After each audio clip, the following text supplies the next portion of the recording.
Welcome. Think of this less like lore and more like a bedtime story.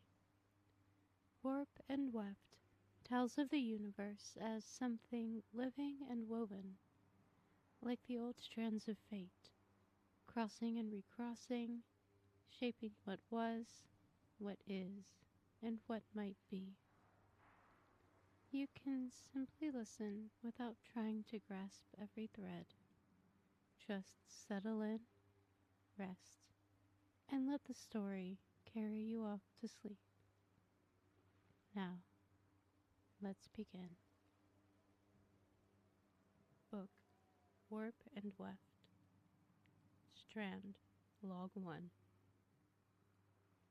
But there is no point in lingering on my restriction from frontline efforts. Rather, I am dedicating my efforts to the understanding of this peculiar force the Guardian has stumbled into. It is unknown to our local hosts, so they have been of limited help.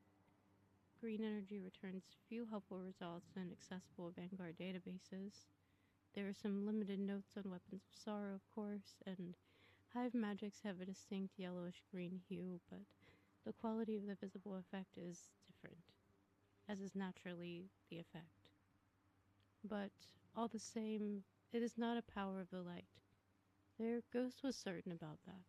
To sum up what is known, this power manifests with a specific symbol set: green, thread or strings, knots. It is worth noting that there never seems to be a single thread, but rather a collection of them, whether in parallel or in tangle.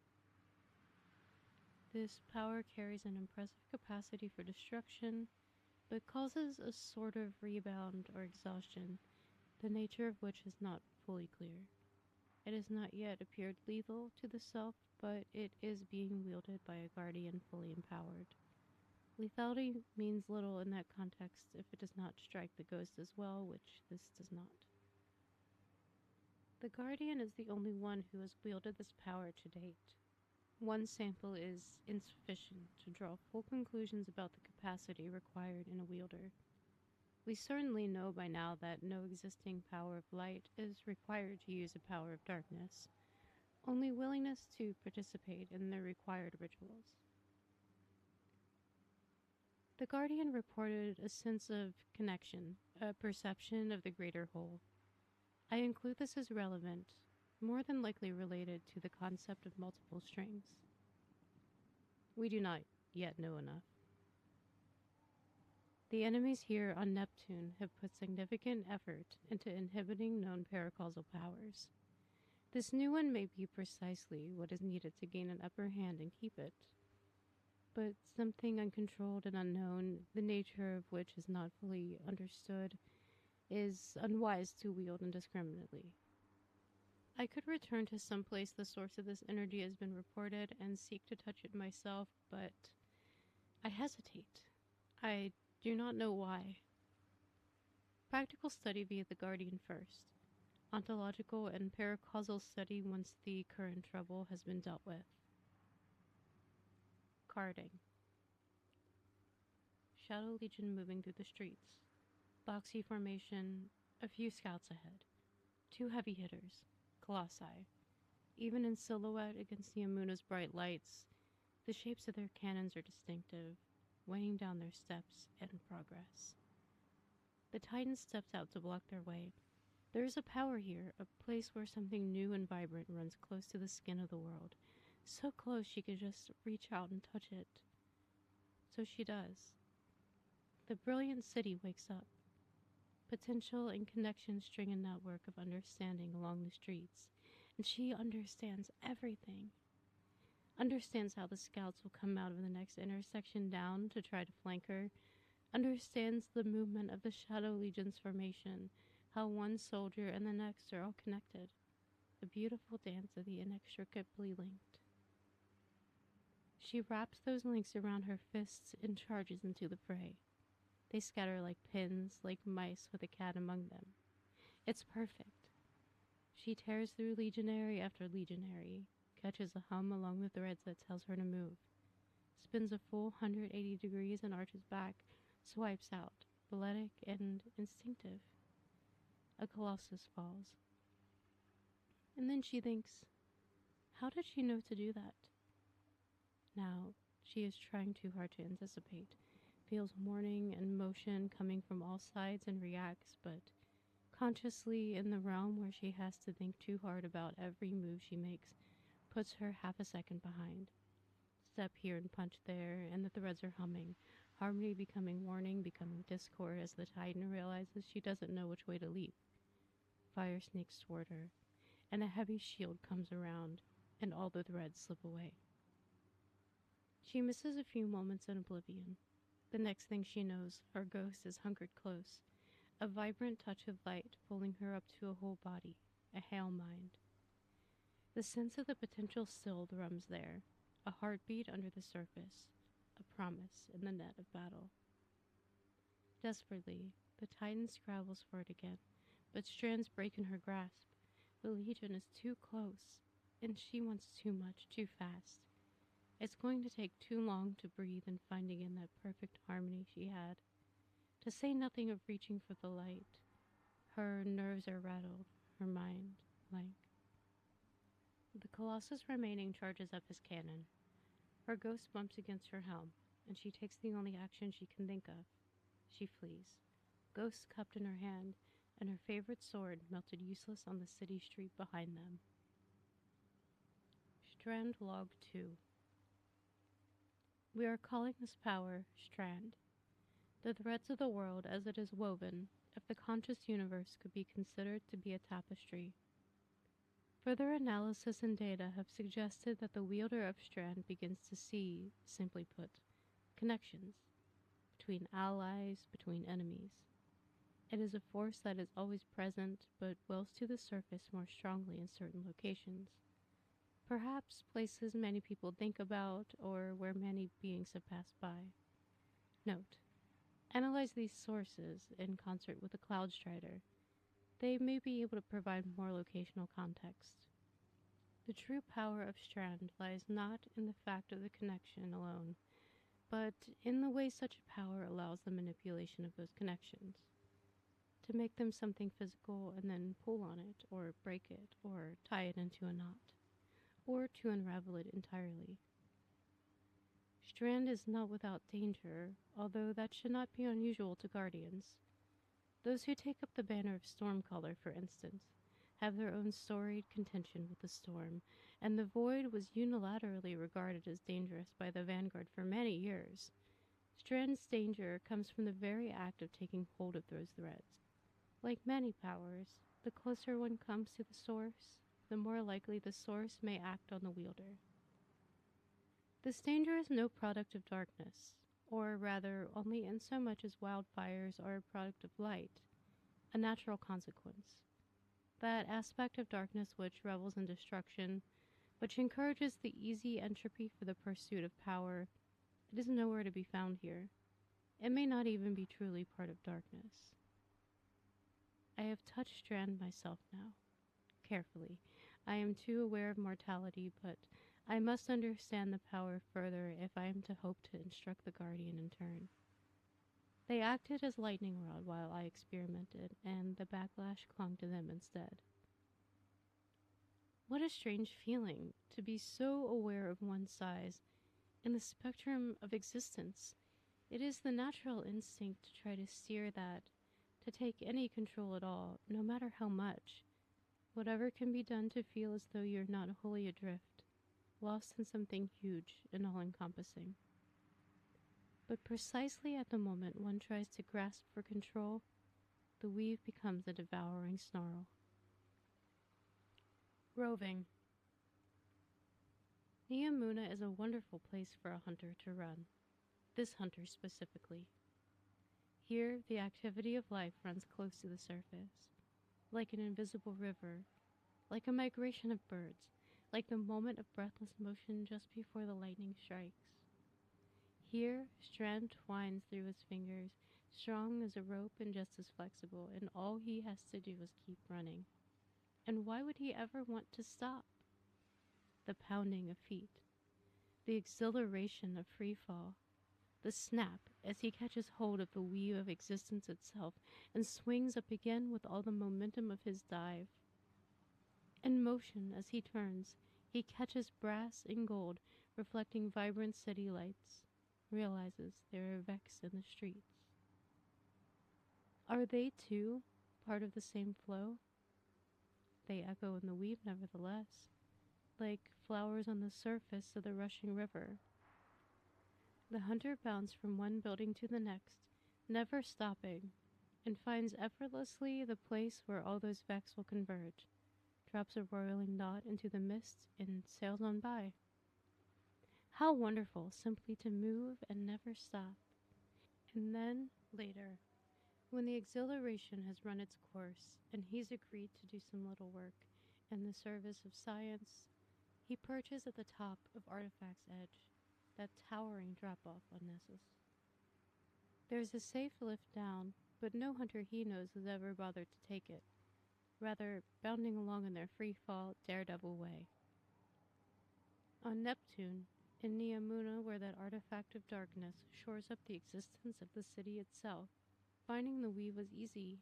Here on Nessus, it's perhaps not as close to the surface, but now he knows what he reaches for, and by the darkness, it knows him as well. The hunter wraps his hands in the beautiful ropes of the world's loom and vaults into emptiness. Laughter and Strand buoy him up at once, delight in freedom and a wonder at the vastness of existence. Easier to learn the trick of it, where the veil is close and enveloping. But of course, Strand is everywhere. How could it not be? Strand Log 3. I have been conducting research among the local population, specifically regarding the children's story Nimbus told us, regarding the River of Souls. I had a suspicion that there might have been other versions, or versions with better recorded provenance. Willingness to participate in this research has been mixed, as have the results. It seems to be an endemic concept rather than a religious belief, and no one has been able to say where it comes from, save that a parent or teacher told it to them at some point. Some respondents have mentioned a river of stars, perhaps the Milky Way galaxy, and some have cited wind streams and weather formations, but the majority of respondents adhere to the River of Souls construct. All things come from the river, and all return to it. The river may split and meet again. Other things may fall into it and change its course, but nevertheless it continues. In time, even mountains are worn down before it. Naturally, it is easiest to view this as an allegory for control of life. In the end, rivers are impossible to control. A person may swim or boat, but never take hold of the river to steer the course of the water itself. And it is impossible not to see the relationship to Strand, which slips away the moment a person tries to grasp too tightly. I wonder about Strand, about its appearance. We can see the origins of the stasis power on Europa, and the concept of a cosmic ice to oppose stellar fire fits very neatly in a certain sort of paradigm. Even that idea of stillness and control suits freezing, a slowness of atoms, whether or not it is in truth the power of ice. There is a certain weight to the perception of an element. If Strand had been shaped through the lens of Neomuna, certainly it should have been some cosmic water instead, something that flows and gives way only to rise again. There are certainly combat styles to support this in old records. But this power that has never before been used in this way came to one guardian first, and I conjecture that they may have unconsciously given it form. I wish I had seen it. What would connection have appeared as? Now, of course, we know the shape of its power. It is green. It weaves itself in strings. As other guardians begin to learn it, they too slot it into these positions in their minds. Whatever advances they come to are already framed verdant and entangling. All the same, I cannot help but wonder about the nascent, formless thing it was before we reached out to it, and it reached back.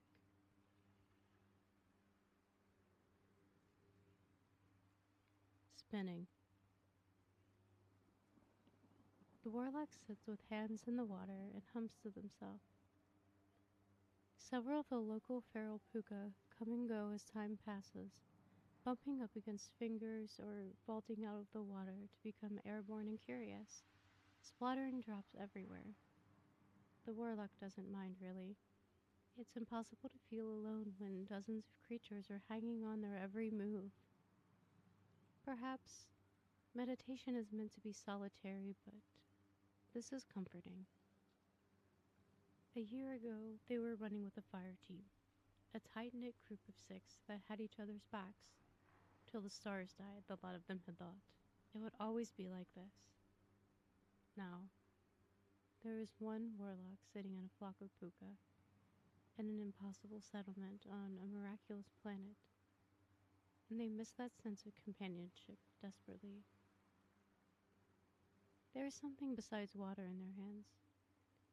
Cautiously, wonderingly, they lift their hands out of the pool and find green.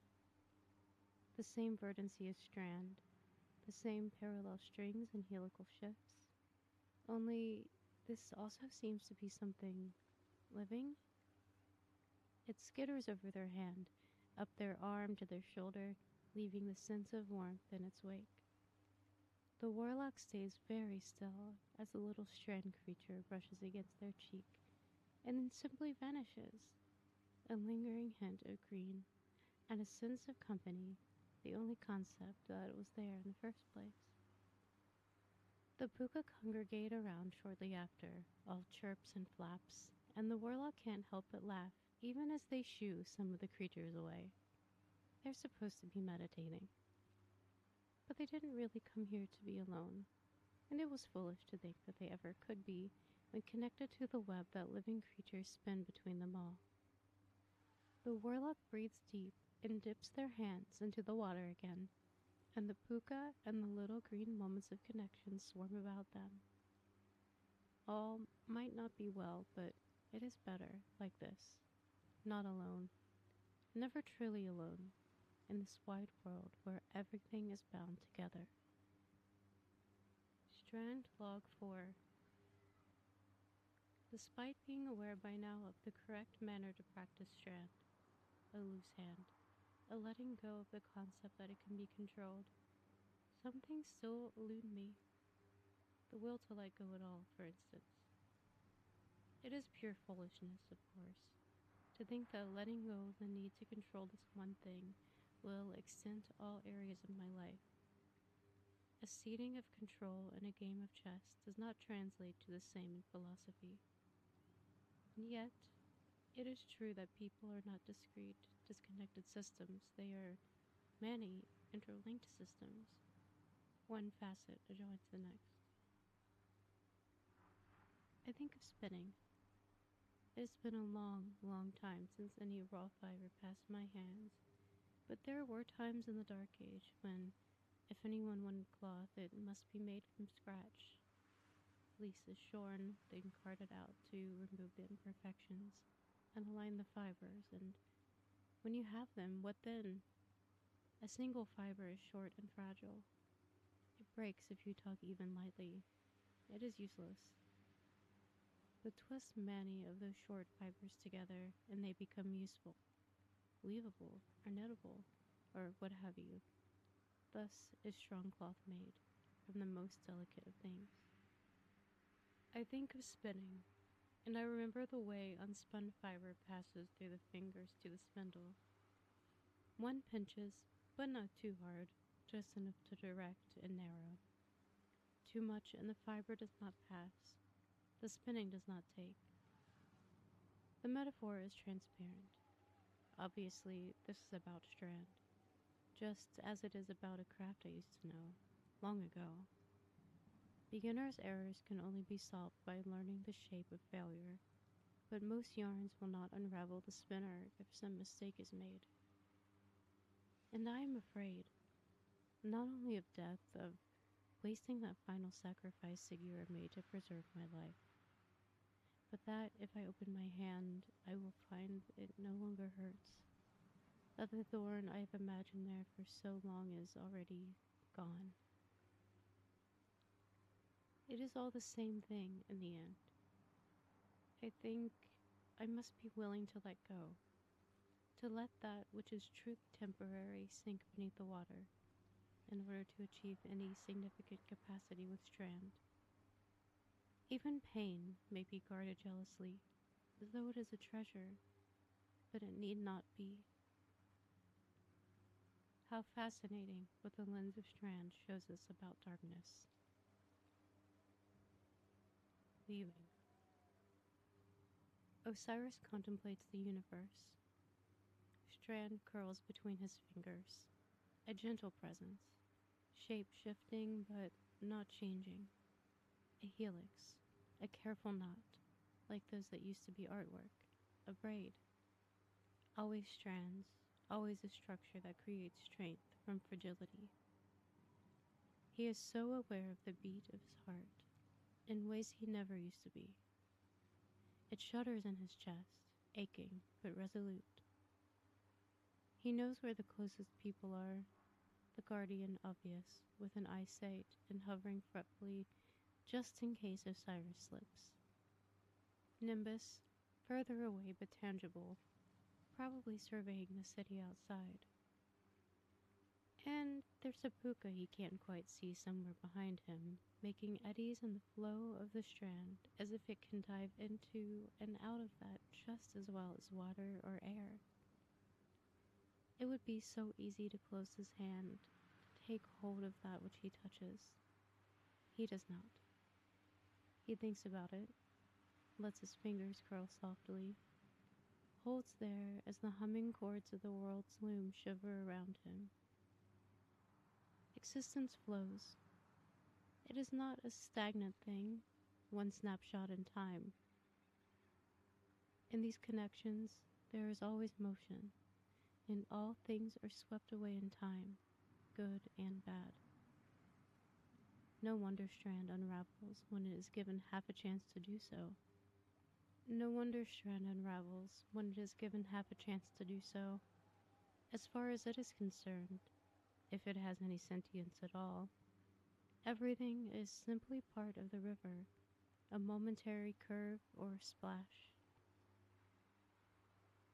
Osiris has known the vastness of the infinite forest and the great span of their solar system, and it is only here, with the tiny nascent spiral of the cosmic weft in his hand, that he feels small. And yet, he knows also that he is not alone. 100 steady threads weave together, pulling this way and that, flowing and twisting and always part of the greater whole. He should be taking notes, expanding the vanguard's understanding of darkness, simplifying the steps of learning Strand for guardians new to paracausality. But, for a moment, Osiris is at peace. If you're still awake, thank you for staying with me. If this reading helped you rest, or gave you a quiet moment at the end of the day, you're welcome to leave a like or subscribe. It helps this little corner of the weave keep going. However you listened, I'm glad you were here. Until next time, may the threads settle softly around you. Sleep well.